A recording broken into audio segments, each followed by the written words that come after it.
There's nothing. There's no electricity. Janelle just said she doesn't care what God thinks. And no one on the couch even blinked. In season 19, episode 20, during a drive to North Carolina, Christine and Janelle have a revealing conversation about Janelle's future with Cody. Have you talked to God and figured that out? What does he think about all of it? I'm not asking because I just don't care. Christine, in her usual sincere tone, asks Janelle if she's talked to God about possibly leaving the marriage. Janelle's answer? A blunt no, followed by an even more striking admission. She doesn't care what God thinks.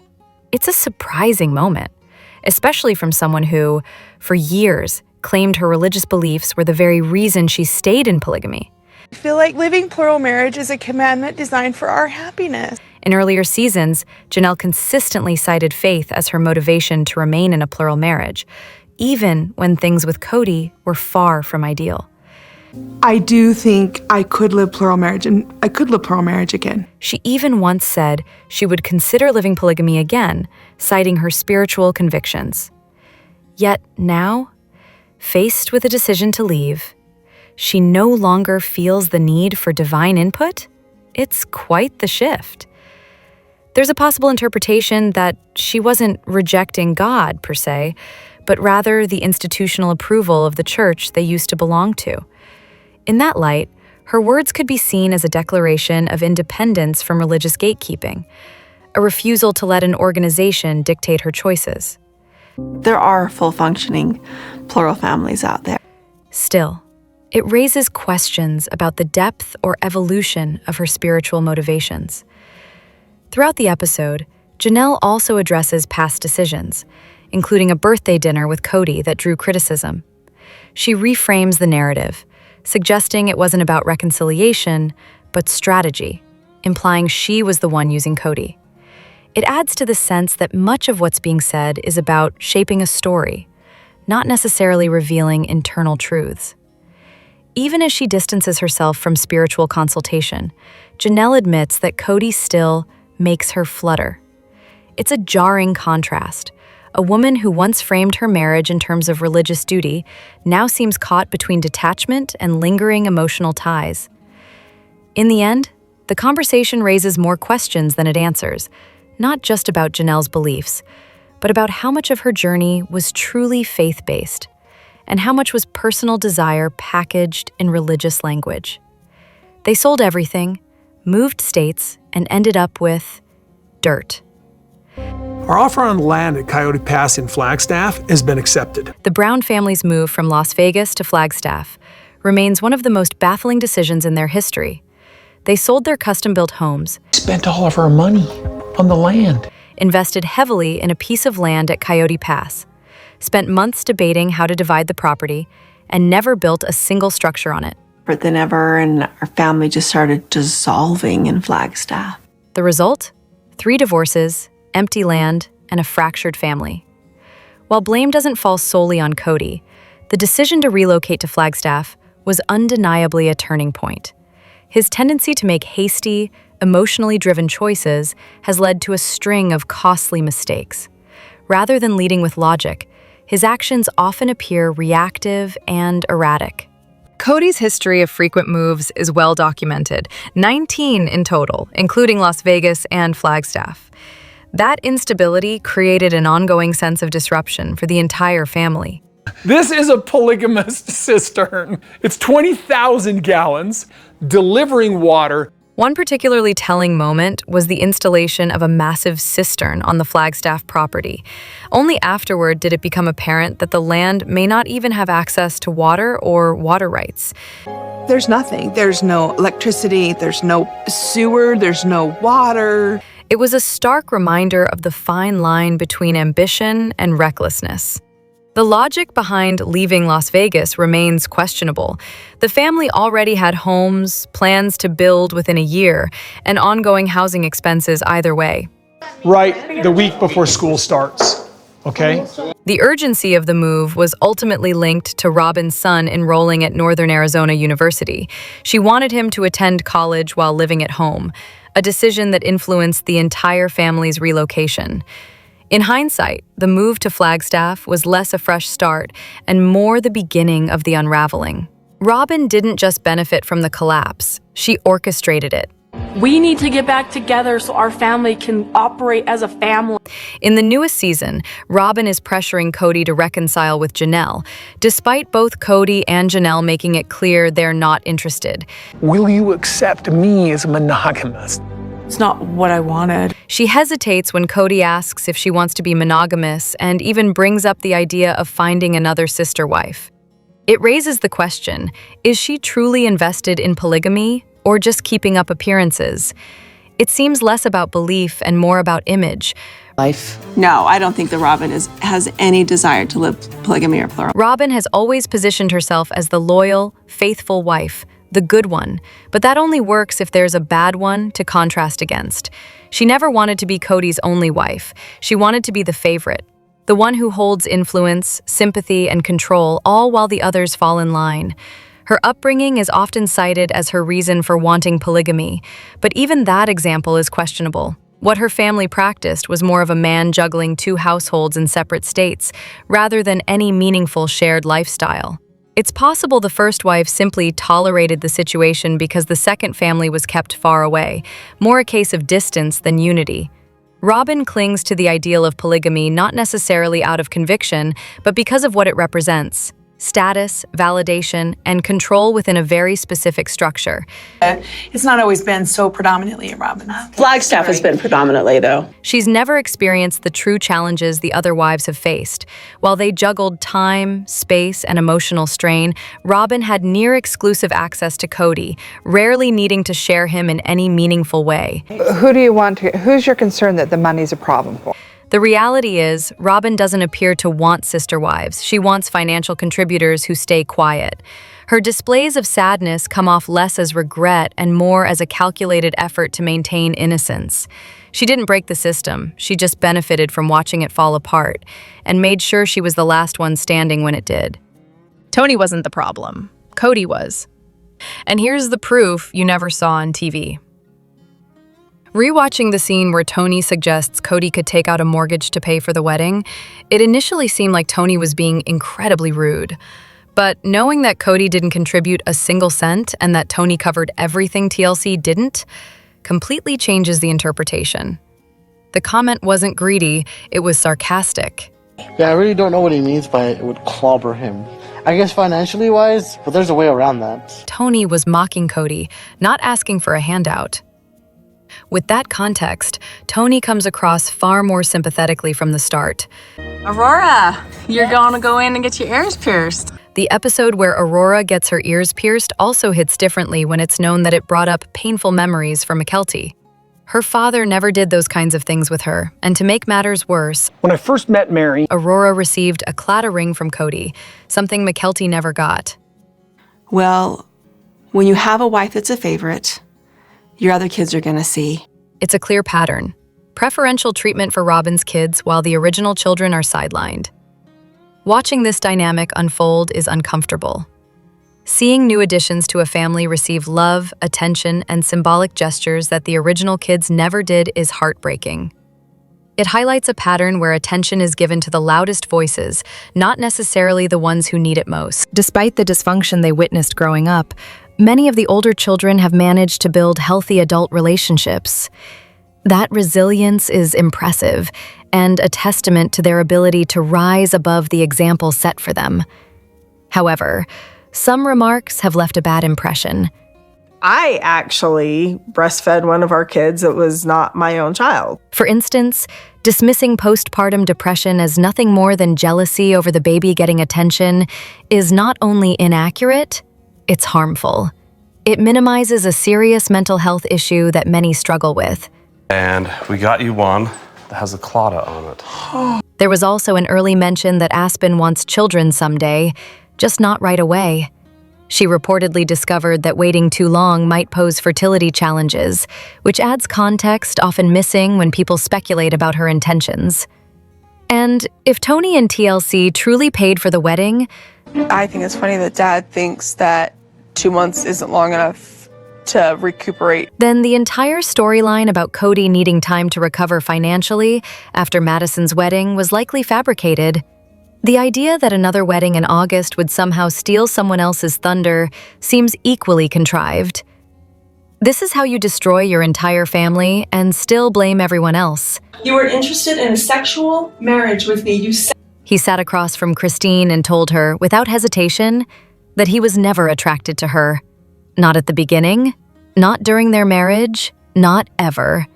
He claimed he was pressured into marrying her, called her a terrible sister wife, said he had sacrificed too much by staying. Without having an intimate marriage, you said that. Insisted he no longer wanted intimacy, didn't trust her, and listed every way she had disappointed him. Yet, he demanded she not blame him. For me being turned off by your behavior. And somehow, after this complete character assassination, he still expected her to stay. This came after years of neglect, years of abandoning Christine and any wife who wasn't Robyn to raise and financially support their children alone.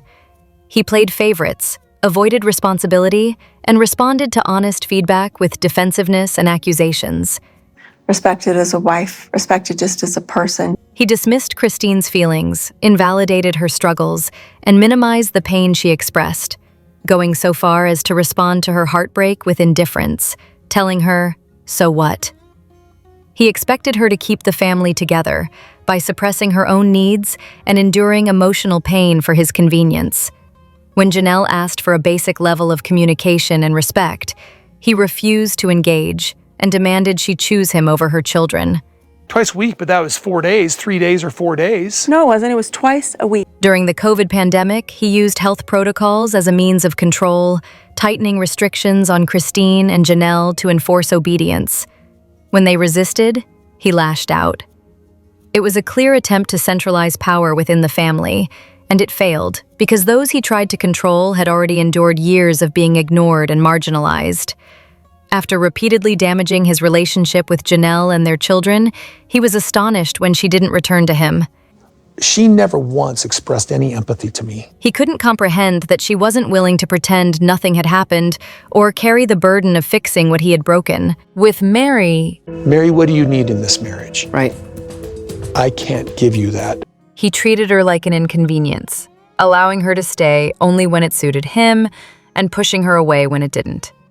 Still, he was surprised when she finally left, despite years of being disregarded. He insisted that he didn't need to love the wives to be a good father, but then blamed Christine and Janelle for the strained relationships with his children. Because everybody was following these rules, and if you and I weren't following... If he believed parenting could be separated from his marriages, he made no visible effort to prove it. He expected the women to grow up and make it work, but applied none of that advice to himself. In every failed relationship, he positioned himself as the victim and shifted the blame elsewhere. His treatment of the original 3 wives and their children was dismissive at best and damaging at worst. He made it clear that unless everything revolved around him, unless they poured all their energy into maintaining the relationship, deferred to his authority, and accepted his alliance with Robyn without question, he wasn't interested in trying. The fallout was inevitable. When 3 of 4 wives left, when most of the children distanced themselves, the pattern was unmistakable. Yet, both he and Robyn seemed genuinely confused, as though none of it could possibly be their fault. Even after watching their behavior replayed in interviews and retrospectives, there was no sign of reflection, no accountability, only deflection, denial, and continued self-absorption. The consequences of their actions were clear, but recognition of their role in those consequences was entirely absent. This might be Cody Brown's dumbest moment on camera, and that's saying something. In Sister Wives, Season 18, Episode 11, McKelty announces she's expecting twins. We don't really have any twins that I know of in my family history. Cody's immediate response in his interview? Well, it must be Tony's genes, because there are no twins in my family. This statement manages to be both dismissive and scientifically confused. The twins are not identical. They're fraternal twins. The genetics behind twins, particularly fraternal twins, are linked to the mother's side, as it's the release of multiple eggs that increases the chance. Identical twins, on the other hand, are random and not hereditary. On Tony's side of the family, no twins. Cody has nieces that are twins. Despite Cody's confident claim, it's not even accurate. He does have twins in his extended family. Christine once pointed out that he has cousins who are twins. Still, he delivers the line with full conviction, reinforcing a long-running pattern: selective memory, misplaced confidence, and a complete misunderstanding of how basic biology works. And somehow, he remains utterly unfazed by it all. They called it a family, but someone turned it into a personal empire. Over the years, Robyn has consistently distanced herself from any real accountability. She denies involvement, withholds opinions until she can have a private audience with Cody, mysteriously forgets key events, and claims to be completely uninvolved in major family decisions. According to her, she had no part in the move to Flagstaff, just a total coincidence that Dayton happened to be attending school there. And the move to Vegas? Oh, her father just happened to live there. Nothing to see here. It's like, for me, it's like, feels balanced. Most recently, she's claimed the financial situation is balanced. That alone is enough to make anyone want to scream. How is it that the family needed money from the sale of Janelle's home to buy Robyn's sprawling mansion, yet the profit from the sale of Robyn's house, the largest one, somehow wasn't shared with anyone else? And I'm like, I do not want to buy. She claimed she didn't want to buy a house, said so on camera. We couldn't find one big enough. But conveniently pushed for such an outrageous size and layout that renting became impossible. She called Cody to report Janelle's concerns about depleting funds, then later spun the story to make it sound like she only did so to support Janelle. Sure. Now the narrative seems to be shifting again. Was it all Cody? Are we meant to believe he alone purchased all the extravagant decor, dolls, accessories, wardrobes, and collectibles?